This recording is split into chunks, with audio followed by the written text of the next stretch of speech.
Radio Classique, l'invité de l'économie.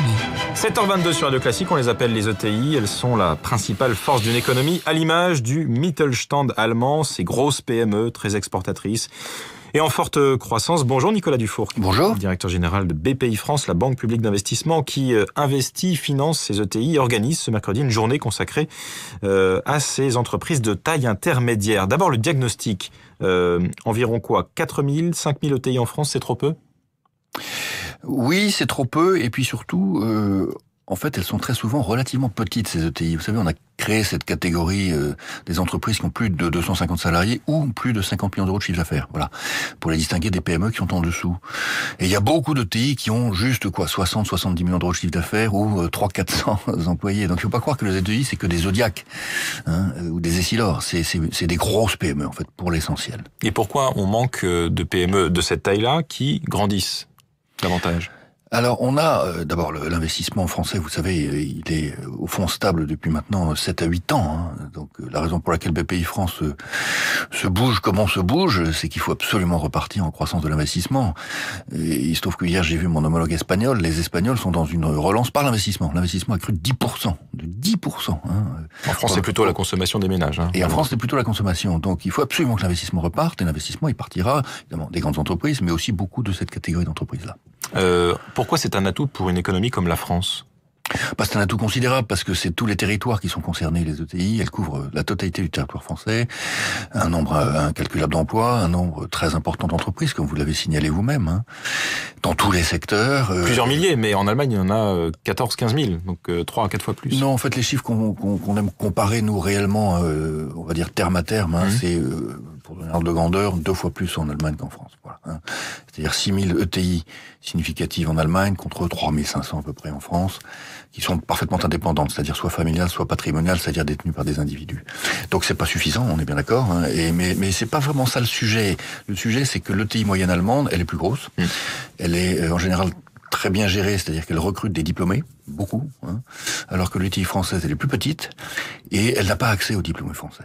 C'est-à-dire qu'ils vont pas dans ces entreprises-là, ils vont dans les grands groupes, dans les startups de plus en plus, mais pas dans ces entreprises PME, taille intermédiaire. Exactement. Il y a un impensé en France, et il faut vraiment lutter contre ça, parce que sinon on n'y arrivera pas, qui est que, en sortie d'école de commerce ou en sortie d'école d'ingénieur, aller dans une PME ou aller dans une ETI, c'est pas top, quoi. Alors que c'est l'aventure. Vous-même, moi, j'ai dit toujours, l'aventure, maintenant, c'est la France. Et c'est cette France-là, c'est la France des territoires. Et vous-même, Nicolas Dufour, vous avez été, je crois, chez France Télécom et Capgemini, donc c'est pas vraiment des PME.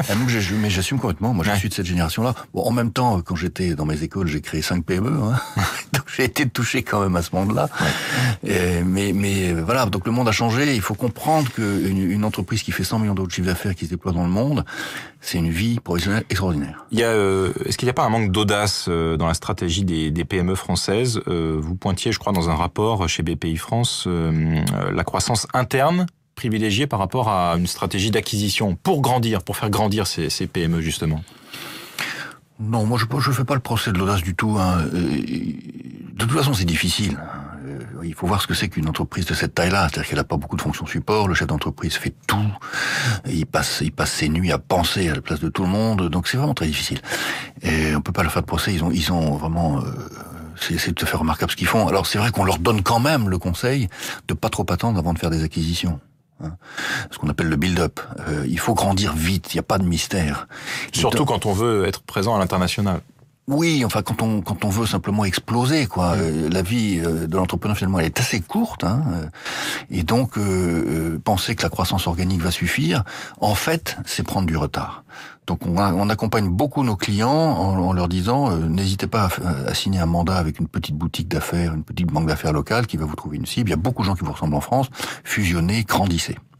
Autre sujet pour vous, BPI France, Nicolas Dufour, c'est le retournement, donc l'aide aux entreprises en difficulté. Emmanuel Macron, qui sera, je crois, présent aujourd'hui à votre événement, appelait à ce que BPI France intervienne en retournement d'entreprises en difficulté. Est-ce que c'est quelque chose qui vous agréerait ?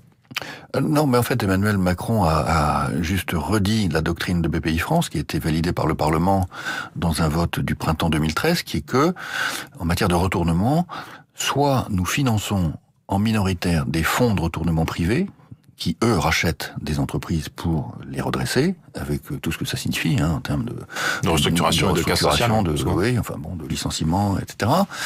Soit BPI France accompagne en capital des entrepreneurs qui eux-mêmes reprennent des boîtes. Voilà. C'est les deux seuls cas où nous intervenons. Mais intervenir en direct, c'est-à-dire nous prendre le contrôle d'une entreprise pour la redresser, c'est niet. Pourquoi pas?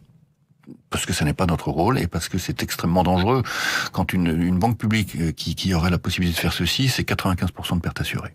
Oui, donc ce sont des pertes pour l'État, en l'occurrence, puisque BPI pour France... vous, cher Nicolas. Dernier point, il y a beaucoup d'entrepreneurs qui sont âgés en France et il y a un problème de transmission. Comment le résoudre? Alors, nous, on livre un message assez simple, à dire vrai, qui est que la transmission, c'est fondamental, c'est très difficile, ça prend beaucoup de temps, ça prend...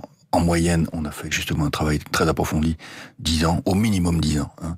Et donc, il faut pas s'y prendre à 60 ans. Donc, ce qu'on a lancé, c'est le check-up transmission à 50 ans. Vous savez, à 50 ans, aujourd'hui, vous recevez des choses de la Sécu. Ouais. Bon, vous allez recevoir quelque chose de BPI France.